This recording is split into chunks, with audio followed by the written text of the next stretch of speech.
Go ahead and call the meeting to order. First up on the agenda is to approve the minutes from November 19th.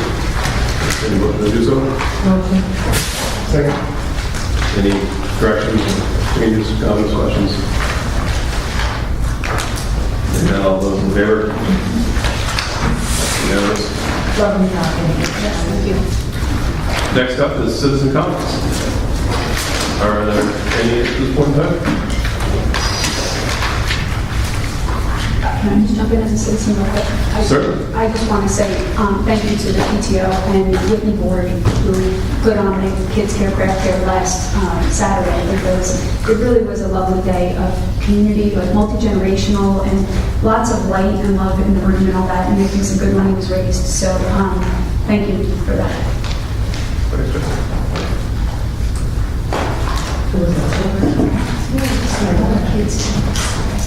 On to presentation of school FYI items. Anything tonight?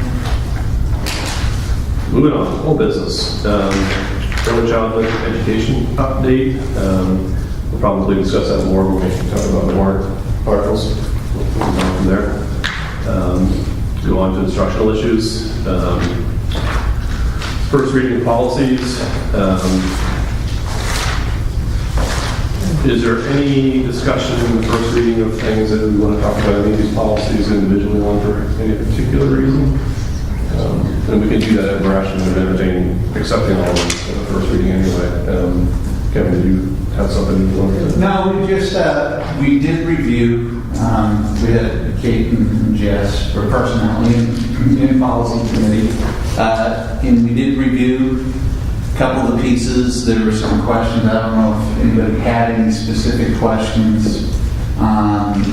That non-resident student and employee, their changes were, 0 for the full-time employees and $2,500 for part-time employees. And tuition for the second child would be $2,500 per child for full-time and part-time employees. That was essentially the biggest change. And this is a first reading, so you reviewed the pages of all those, probably 70 or so pages of policies in here that they do have pretty clear stories where they've been, what's been struck from the policies and what's been added. So I just say that if there's nothing to change at this point that anybody is seeing in those policies, and review them again, make sure that there isn't something that we should be changing in there if we need to. And then the next meeting we'll consider approving them upon second reading. So I guess I would entertain a motion to accept the first reading of policies 1 through 6 as listed on the agenda. So, again, unless there's any more questions or comments now, we'll move on from there and just review them for when we go to approve them in general. So I guess all those in favor of accepting the first reading?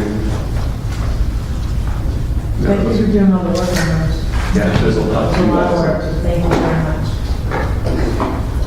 That's right. Brings us to personnel actions. Entertain a motion to accept with regret the retirement of Bob Kurtz as bus driver. So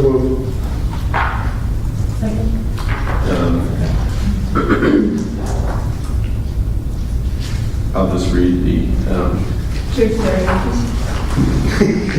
You know, I can read everything.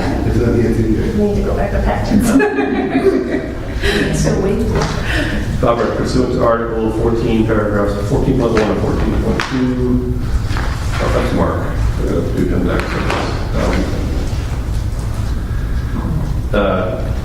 Bob writes, Dear Mr. Richard, in accordance with the personnel policies for non-contract employees, I wish to notify you of my plans to retire at the end of the 2018-2019 school year.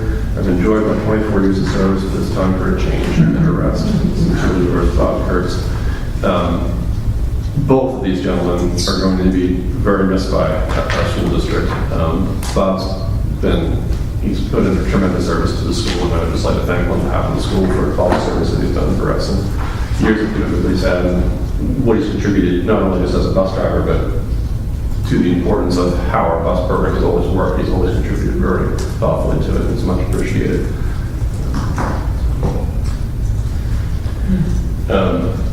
All those in favor?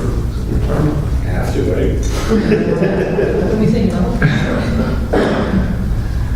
Entertain a motion to accept with regret the retirement of Mark Blockner as bus driver.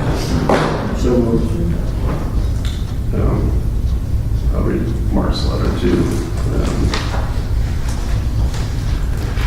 Dear Kevin, pursuant to Article 14, paragraphs 14.1 and 14.2 of the Jackson School District personnel policies for non-contracted employees, please be advised that I intend to retire as a school bus driver as of the last day of school in June 2019. As my encore career, I thoroughly enjoyed working with faculty, staff, students, and parents in the Jackson School District. Of course, I also appreciate all the support I have received from Eugene Hill, Rebel Shaw, Carol Bennett, and all the staff at the SAU office, past and present.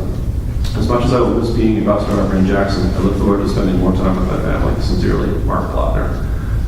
Again, Mark is going to be very missed in the school district, and he has contributed an awful lot, not only just as a bus driver, but to how we deal with busing and all the issues that come up with it. He's been very active in helping the board and the school district all along and really devising the best plans and outcomes for how we get our kids safely to school. So I would thank him on behalf of the school district for all the years of commitment and service to this town. Thanks, Mark. I said we can't retire to the fireman replacement. Which could be a chore. All those in favor? Which I would actually like to ask Jim if we could at this time, what does the situation look like right now? I mean, I know it's probably not looking good, but are we going to be able to get bus drivers? Like, and I ask that sincerely, actually. It's not even speechlessly. I mean, I think that the thing that's in your favor is you've got a couple of veteran drivers that are leaving that had veteran-type salaries, and I would urge you not to go in and try to lowball that. I was going to say, let's pay one of the, Big time, big time. You guys know better than I do how challenging your routes are up here. And those guys, real quick story, Mel was on vacation. I told all the bus drivers, if something happens, if you call me, you're getting a bad evaluation. Anyways, so Greg came back from vacation. About a month later, I was like, yeah, you guys are great. Nobody called in sick.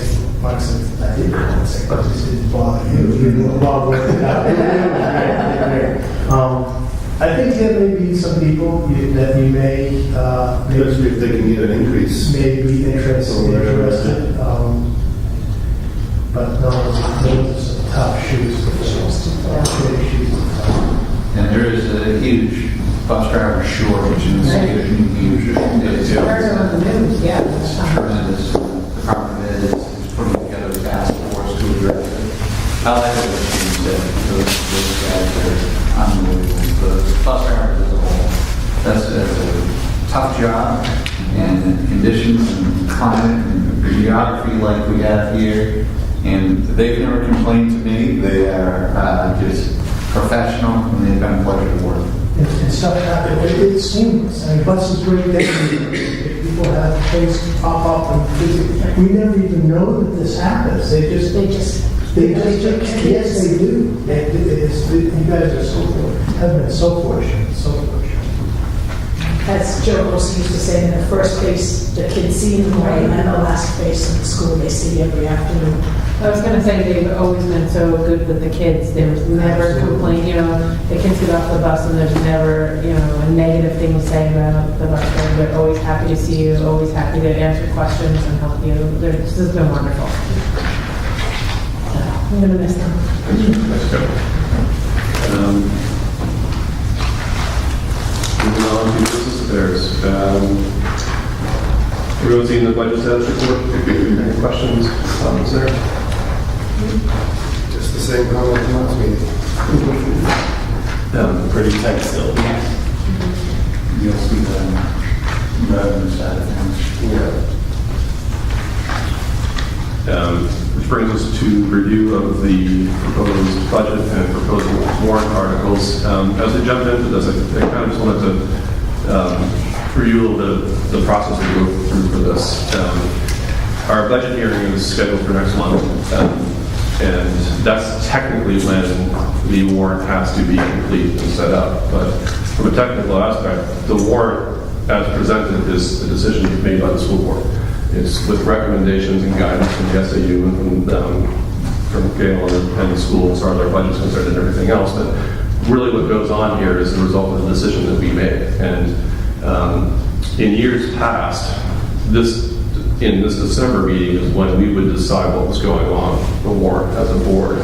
And I just want the board members to be conscious of that as we do this and go through this process, particularly in regards to how it's going to relate to the preschool article. And just want the board to understand that it's a decision that we make as a board. Kevin and the school can't decide what to put forward as a budget. The school board does. Obviously, we do it with guidance from them and what they prepare for us. And it's really true of every article that's on here. It's a decision made by the school board as to whether or not it goes on to the warrant article. And that's what our duty is to do. We decide what goes on the warrant. And that's one of two ways in which things can go on the warrant. Another, we can put things on the warrant. Kevin can't put things on the warrant. Yes, you can't. Gail can't put things on the warrant. It's a school board function. The other way that something can go on the warrant is through petition by members of the legislative body. They can also put things on the warrant. But what we decide to put on there is a result of our decision. It's kind of what I would like us to do is to, I don't care how we formally make a decision as to what goes on the warrant or not, whether we make a motion through Robert's rules and use that or just by a majority discussion, because it's not really meaningful until after the budget hearing in January. After the budget hearing in January is when we'll know whether or not to recommend that warrant article. But the decision to put it forth to the January meeting really is ours to make. So I think that we should make that decision as a board as to what we put forward for the January meeting. And there might be details in that change in January before the budget hearing, meaning that before the budget hearing we need to amend the budget up or down a little bit. We still have room to do that. If we want to amend the dollar values in some of the articles, we can do that before the budget hearing. We go through the discussion of what we've changed in the budget hearing, and then after the budget hearing we don't make any significant changes to the numbers that are in those warrant articles. Then we vote to recommend it or not, and that's when it becomes official for the warrant in the March district vote.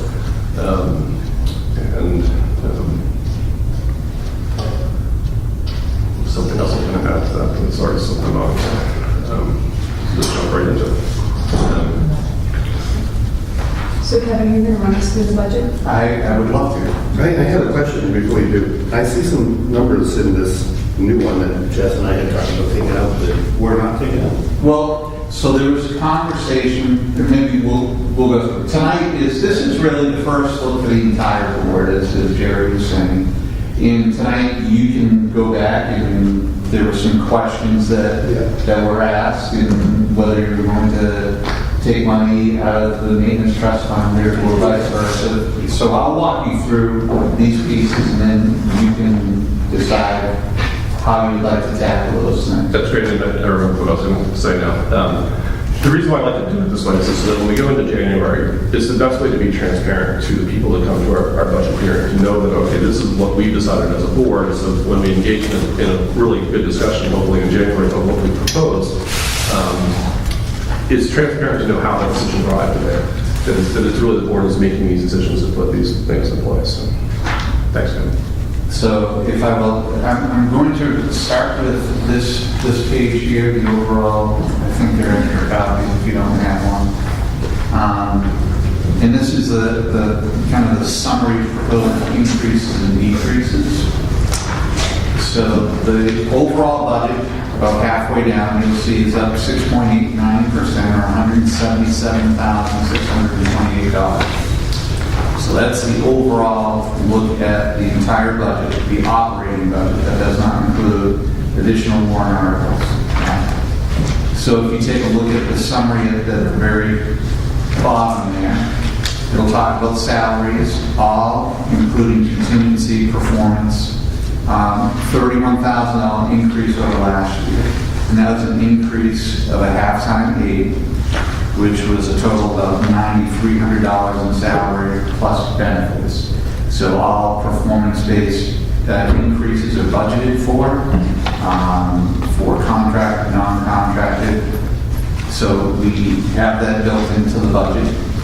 The health insurance came back at 7.91% increase. But the reason partially is because that aide position also carries health insurance benefits as well. So then there were other changes, I think, on hiring that we did have. And then you'll see retirement and workers' comp. One thing to keep in mind, you just had 2 bus drivers retire. In this budget are 2-person health insurance plans. So the consideration the board may want to take is, do we put in 1 family plan out of those 2? There's an additional cost, I'm not sure off the top of my head, but it's probably $6,500. Yeah, $6,500 more. So that's a consideration as you go through. Because your budget is pretty small to begin with. But if you had somebody that had a family plan, you would want to incorporate that. If you flip to the next page, it talks about special education. And once again, we budget for needs that are currently in place for students.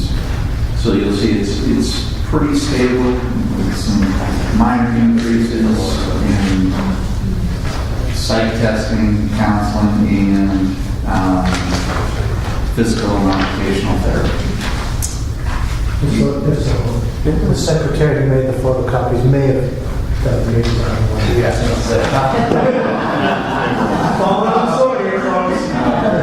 Sorry, I'll be a little bit. The next section down is tuition. So the one he's on starts with the first line is 1200-322. Correct. -20. Okay. No, that is. If it's a copy, it's on Okay, the top page. Looks like that. There you go. And then I think it goes in order after that.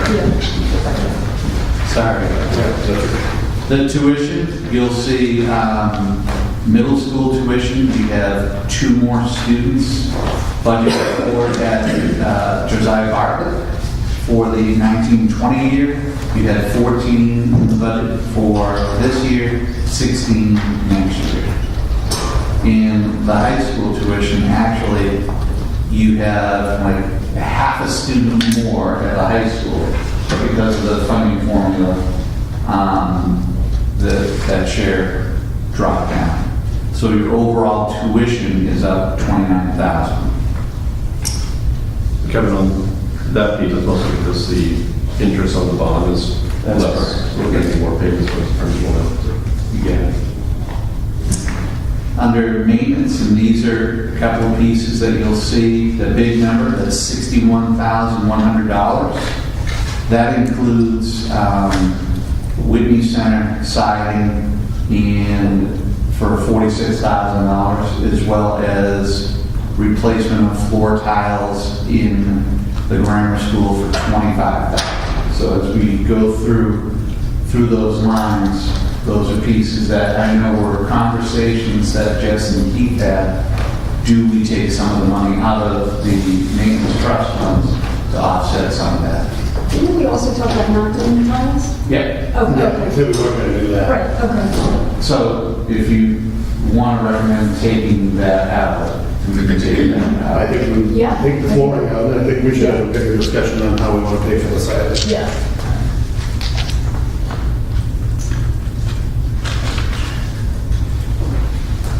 And then the rest are, ups and downs, and we can go through those lines. The next page begins with 2120 through 2120. They're overall about $11,000 increase. You can see the SAU shares up. The contracted service library media, what happened was when the replacement person came in, they came in at a higher salary because of their credentials. And you buy those services from Bartlett. So that was a $5,000 increase there. And then you'll see some fuel transportation up about $2,500. So those are the big items that make the increase. If you want, we can go to the lines of budget. That's these pages. Can I go back for a second on that the 61K. But if we, the 46K is for the Whitney side, but if we don't do the flooring, that's, is it 25,000? 25,000. Exactly. When we get to that, Okay. I'll show you where the line is, Okay. and then you can go through. We get the differences. So we'll be on page 1. You'll see all of the salaries and the statutory benefits are in there, including performance. So you'll see that makes that difference. That includes your health insurance increases as well as salary increases. I'm sorry, Kevin, can you direct me to the page in line? Page 1. Got it, okay. Yeah. So I'm just kind of, Okay. that's where all your salaries are at the top, your health insurance increases, and then the statutory benefits that need to be put in there, workers' comp. Yep. So the bottom line is that 626,597.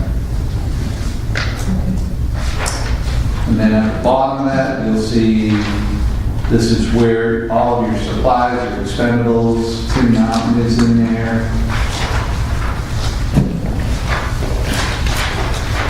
And it flips over to page 2, your tuition that we just talked about.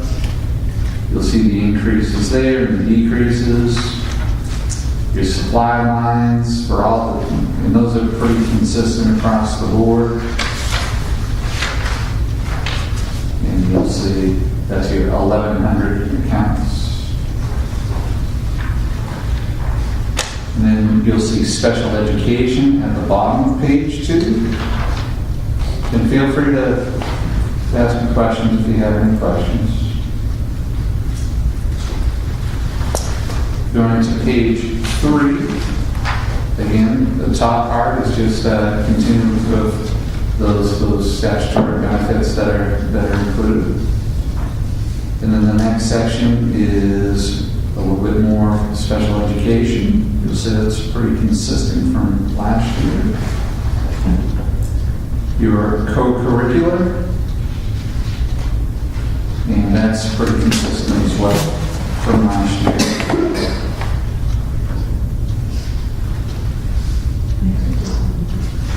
Page 4. See your guidance services. And then you'll see your nurse services, some psychological testing, speech services. Kevin, can you just answer a question for me? So when we're looking at guidance service, the guidance counselor, this is at the high school? No, this is the guidance counselor that you Right. get those It's services. on building.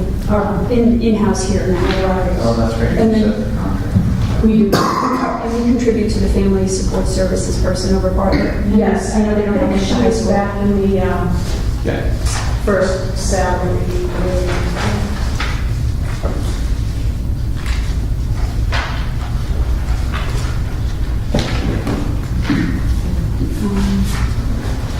You're under sibling support?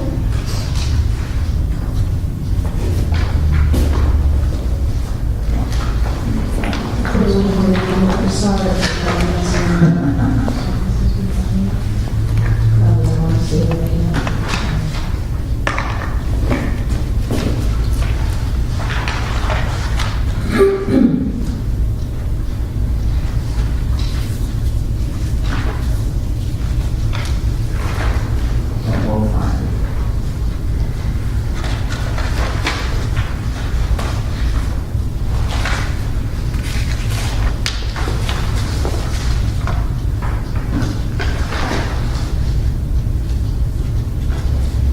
Contracted service student support high school, it is under guidance. Page But it's a 4. separate line. Okay. It's 320, 120, under that same guidance. service. On the right-hand side, it says student support service high school. So that's for the middle and high school. Right. Okay. Is And there the any salaries guidance counselor is the total to these. Got it. Okay. Are there any other positions that go towards guidance? Or any Not type of support? No, because the econ is 504, so. Maybe I missed it, but I thought I'd see a little bit more of a spike underneath the special education services, because we have more students, and I thought we had more students with needs. So, or do we just not? Are you asking, should there be more of a spike? Yeah, I thought there would be more of a spike, but we're not seeing that, or? Numbers are shifting all the time, Okay. and also the services needed shift. So those are true numbers based on what we know right now. Okay. Do you see the October census data, who's in our building on October 1st? is what we will show. In general, we looked at the budget, there were some salary increases that were related due to counseling and some services that were provided, so I think it's probably just a different line item. Different items, oh, so, yeah. Yeah, because that was a question that we had in the budget, but the answer was that there's more needed in Jackson, but it's being answered under different line items that some people are absorbing a little bit more work without the cost going up, and so it's going to a different time, day, so whether it's Great. guidance. So Okay, all right, thank you. So if you want to go to page 5, under improvement of instruction, it's actually a decrease in staff and curriculum development. Details being more creative, some of the grant funding and some of the other areas there, but that's actually a decrease. The media service, that's your librarian, old title of librarian. Old title, library media specialist. That's what they got. Pretty bold. I know.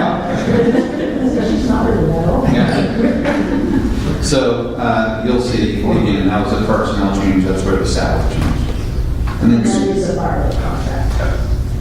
school board services, you'll see those are pretty consistent from last year.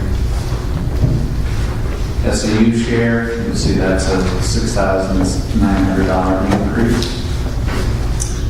The office of the principal, pretty consistent throughout. And then you'll see some of the other associated costs, software. That brings you down to the bottom of page 6. On page 7,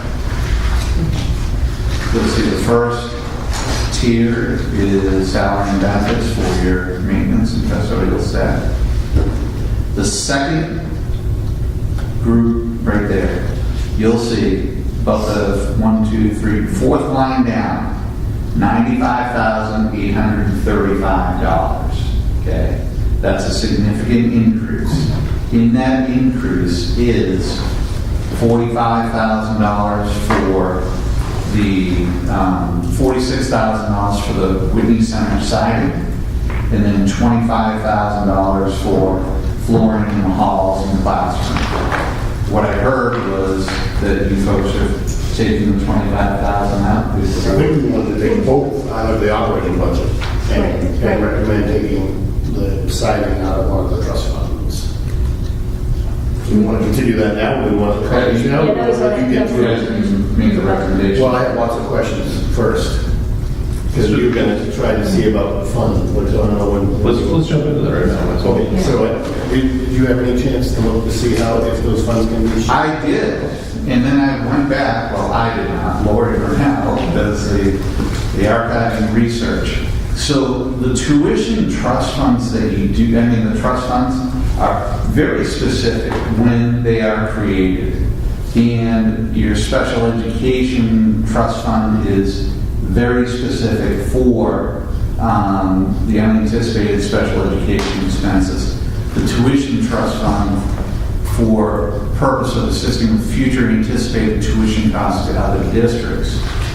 In talking with legal counsel, they said the intent is pretty clear. So tuition is specifically for tuition and shouldn't be used to cover special education costs. The intent was if all of a sudden in May you had family 4 move into Jackson that was going to Bartlett Middle School and you had to pay tuition for that, this would be used for that purpose. So what was the legalities of changing that? That was, can we change that? You- The vote, and the voters. You would have to go back and change the language. From what I understand, from changing the capital reserve fund or a trust fund, you actually have to cancel the fund, put it back to the general fund, and then create a new fund and have the voters approve that. And then you can appropriate money into that, and technically they can come back out of the general fund if it's handled properly from a money standpoint.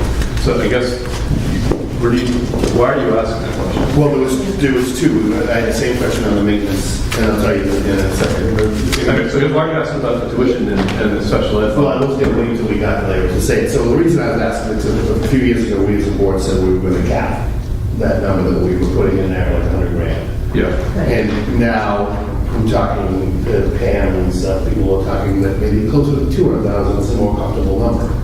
I mean, once So you have presents, instead of like putting this money away for tuition, and putting this money away for special ed, for emergencies, if we can combine the two, maybe we don't need to have as much money tied up that we're not using. I think it's a good idea that's on the face value, but it's almost overcomplicating it for no reason, because they're two separate things anyway, so why not just have them both funded to where they're supposed to be? It would be tough to justify bumping one or the other up a lot in 1 year and still be fair to taxpayers over a time span. But we haven't been doing that. It's been a gradual increase since the time we made these funds. We actually haven't really used them at all, as far as I know. So I think the idea of increasing it is really for a safety aspect of it. And so the next thing you would do is reflect on how is that fair to the taxpayer. Well, it makes more fiscal sense if we did keep on one level, but that's really from more of a business financing standpoint. But from a fairness to the taxpayer standpoint, why we have these funds and how we appropriate the money into them, how we've been doing it in general, in small increments, I think to combine them for that type of reasoning isn't really necessary. It isn't that Now we got to try to increase, now we got to try to jump one up another $100,000. So, like, that's why I was saying. So that's why- How often, when was the last time Jackson used the tuition trust fund? Does anybody know? Has it ever been used? And when was the last time we used the special ed trust fund? Was it ever been used? In my 12 years, I know we haven't used any. My point was, what are the chances of us having a year when we're going to need to pull money out of both of those accounts at the same time? So why, now, we need to put another 100,000 in the, what is special ed? Okay, what are we gonna, like 10 grand a year for the next 10 years? How are we gonna get that money? Yeah, I think that's how we do it, and because we want to limit the risk to that, and the tuition risk is real too. I mean, it can jump up quite a bit in 1 year just by having 2 or 3 students move in. So we need money in that account too if we're trying to protect the tax rate from spiking in any given year. And so the whole idea behind this is to prevent the tax rate from spiking in any given year. So how do we best accomplish that? I think that you can make the argument by having them both combined into one fund. You could do it that way, and it might be a better way to do it. But we have money, a certain amount of money in each of those accounts for specific reasons, and to say that we should combine them, I get it. I just don't think it's actually wise. And then we can have a lower number. That was the thought. Well, then we shouldn't have put that much money in to begin with. Well, no, because we need the money. But that's my point, Keith, is that, so that we don't know when we're going to be needing to call on that money. Either one. That's why we wouldn't want to increase them significantly in any given year, because we're better off limiting the risks to the best that we can, increasing our limit to that risk. But at the same time, if we get whacked really hard in 1 year and we drain one of these accounts and then need to ask for more to those taxpayers in that given year, we need to do that. That just has to happen. We don't want to say that we're going to increase that special education fund $100,000 this year, so that any given year that those taxpayers don't get hit hard that year. We'd be better off saying let's appropriate $10,000 more for the next 10 years and hope that we don't have to drain in any given year in between. And if we do, then those taxpayers that year are going to get hit then anyway. We're just trying to mitigate that. And I think that by combining them, again, it makes sense on one level, but to me, being transparent and fair to the taxpayers over a long period of time, we wouldn't want to combine them. Because it's just muddling the issue and making it more confusing than it needs to be. we talked about last year. I just feel like it's kind of what we've never used anyway, though. I don't know. Does anybody know? Have we ever used them in your time here? No. No. Jim? I don't have special work. You could. So Well, one of the things we talked about in the budget was using some of it this year. So we're gonna use some this year, that's why I needed to ask that answer first before we get to the next. You could on a year. You know, you're always tuitioning students, well, you have been always tuitioning students to Bartlett, right? So if you had a huge class, I suppose, you could use that. Well, we're gonna recommend that right now for that same purpose, because I feel like we've never used it, so let's spend some of it to keep the budget down. Okay, that was my question, and then the same thing was the Whitney and the They're very specific. What is the fund balance in the tuition? So you have, this is on page 10. You'll see these are your reserve funds. So you have 109,000 for school buses, which you'll talk about. You have 117,000 for special education. You have 74,000 for your tuition trust fund. 77,000 for your general maintenance trust fund. And you have 45,000 for the Whitney trust fund. So I'd say they're all good, actually, because $75,000 in our tuition fund, that's 3 students. Okay, but we were recommended that we take $25 right now, that was for our budget meeting. And then we're also recommending we take, I think it's at 40 out of Whitney. But you're taking 25 out for what? Because we've got a 29, our budget is like 14-15% up. We're trying to get. So you want to take 25 out to reduce the budget. this year's budget? Yeah. Okay, I get it. I'm opposed to that. So you're opposed to us trying to combine them because we might need them sometime, but you're also opposed to using it? Because to me, the purpose of having this for students that we don't have and we don't anticipate, meaning they move in, a family moves in with 3 kids, and 2 of them are in middle school and 1 of them is in high school. We're up $75,000 that year. If that happens in May or April, we weren't prepared for it. And that's why we have that fund. That's why I wouldn't use it for known increases to our tuition. We've known for 12 years that these kids coming through are going to spike in years and decrease in years. So that's been part of the plan. I get it. I think it's worth the discussion. I'm opposed to it. So Kevin, would it be possible to get the text of whether the RSAs or whatever the verbiage was, just so that we, if any of us are interested, we can look at it between now and the future? You know, Sure. As far as those, that's really, I just would like to see them just because this is a new conversation, so, and then. we They just should have them on record, at all the town reports. Okay. So this took place at the Jackson School District meeting in 1993. We have another one from 1987. But I can scan these in. That would be great. Sure. Just to fill out our understanding of it, because I think we were trying to sort that out. So do we just want to go through, are we done with the budget? Well, we were on that maintenance side, and then we get into the tuition, and then the maintenance, we were gonna recommend that we drain the Whitney one to spend for the side, you leave $5 grand in there and take 40 out. But so on the tuition one, I mean, I want to further that conversation. Well, that's gonna come further in here. Just in my opinion. Yeah, well, that, I figured, I didn't really want to talk about that yet, because we were reading this one, and that's gonna come later in our discussion. Okay, so let's stick to the maintenance one then for now. Yeah. And then we'll Whatever. Talk about that. Yeah, I So let's get to the maintenance one now. So you have $95,000 on that one line that's contracted service repairs. And included in that is the flooring and Whitney the Center siding for $46,000 and $25,000 on flooring at Grammar School. So you have a few different options. One is Jess and I suggested that Yes. scrap the flooring. Just a quick question to get us up to here. So we had recommended taking the 25 out. Why is it still in the budget to go into the? I'm not sure. It was, Oh, okay. yeah, that could have been my error. Oh, That we okay. were- I didn't know if you had a reason why you Pulled it out. thought. Okay, Yeah. okay. That was decided, and then we